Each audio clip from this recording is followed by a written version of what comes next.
You are 13 years old, standing in the Winter Palace, staring at the shattered legs of your grandfather. The year is 1881. Assassins just threw a bomb at his carriage. You watch him bleed to death on a velvet sofa, surrounded by crying royals. That is the day you learn the truth about your family. You are the absolute rulers of 130 million people, and half of them want you dead. You are Nicholas Romanov. You are not a warrior. You are a quiet, nervous boy who loves taking photographs and chopping wood. But your father, Tsar Alexander III, is a 6'3" giant who crushes silver coins in his bare hands. He calls you girlish. He thinks you are weak, and he's right. When you're 26, your father dies suddenly of kidney failure. You break down sobbing in the arms of your cousin. "I am not prepared to be a czar," you cry. "I never wanted to become one. I know nothing of the business of ruling." But in Russia, the crown doesn't care what you want. It is bolted to your skull. Your coronation is a disaster.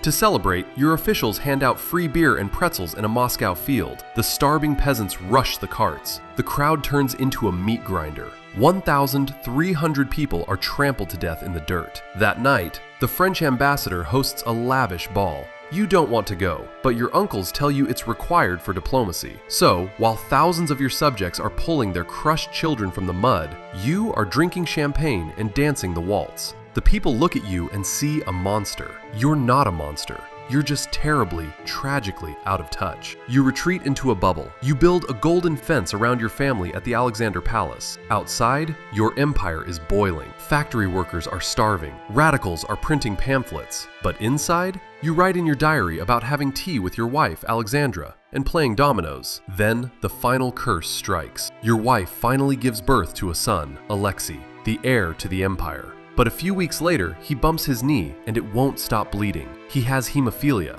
A simple nosebleed could kill him. The stress breaks your wife's mind. Out of desperation, she brings a wandering, unwashed, illiterate peasant mystic into your immaculate palace. His name is Grigory Rasputin. Somehow, he has the power to calm the boy's bleeding, so you let this filthy, erratic madman dictate royal policy. The Russian public thinks your wife is sleeping with him. They think you are a joke. In 1905, starving workers march to your palace, completely unarmed, begging for bread. You aren't even there. Your guards panic and open fire, gunning down hundreds of innocent people in the snow. They call it Bloody Sunday. You write in your diary, "A painful and sad day. I had tea and read." You are suffocating under the weight of a changing world, pretending everything is fine. But then World War I begins. Millions of Russian men are sent to the trenches without boots or rifles. In a fatal attempt to look strong, you travel to the front to take personal command of the army. You know nothing about military strategy.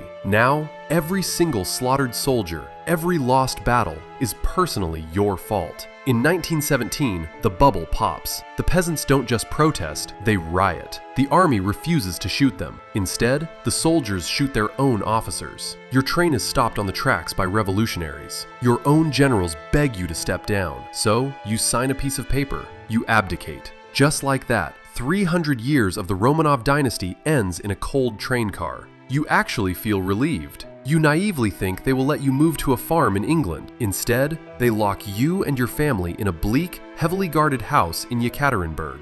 It's July 1918, 2 a.m. A guard wakes you up. He tells you the White Army is approaching and you need to move to the basement for your own safety. You carry your sickly son down the stairs. Your wife and 4 beautiful daughters follow.